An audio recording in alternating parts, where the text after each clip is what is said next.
तेणु 5 मिनिट राधा नाम कीर्तन करते समस्ते हाथ ताड़ी दे आम कथा भितर प्रवेश करें। हरे कृष्ण। वृंदावन को वृक्ष बोले राधे श्री राधे। वृंदावन में वृक्ष बोले राधे जय श्री राधे। वृंदावन को वृक्ष बोले राधे श्री राधे। वृंदावन को वृक्ष बोले राधे श्री राधे। वृंदावन को धूली बोले राधे श्री राधे। वृंदावन को धूली बोले राधे श्री राधे। राधे श्री राधे राधे श्री राधे। राधे श्री राधे राधे श्री राधे। राधे श्री राधे राधे श्री राधे। राधे श्री राधे राधे श्री राधे। राधे श्री राधे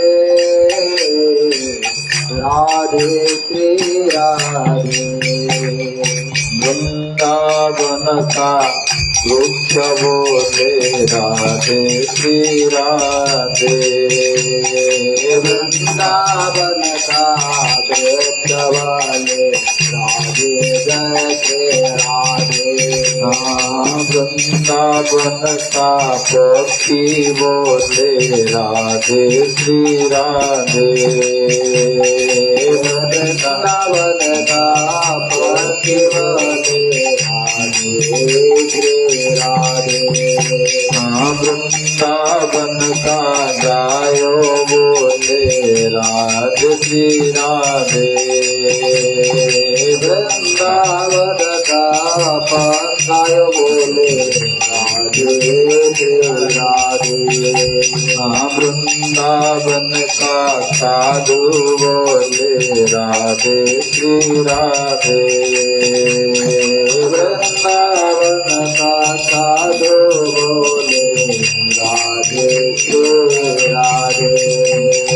राधे श्री राधे राधे श्री राधे। राधे श्री राधे राधे श्री राधे। राधे श्री राधे राधे श्री राधे।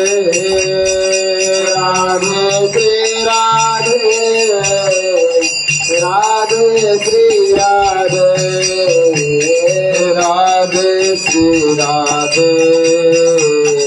राधे श्री राधे राधे श्री राधे। राधे श्री राधे राधे श्री राधे।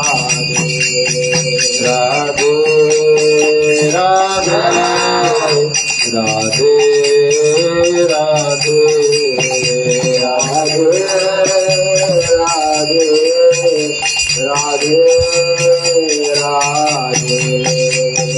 राधे राधे। रटते रटते प्रभु बागान मिट जाए।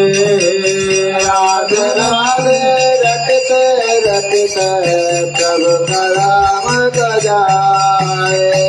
कोटि जन्म की आपदा श्री राधा नाम जाए। कोटि जन्म का आपदा राधा नाम जाए। राधे राधे राधे राधे राधे राधे राधे राधे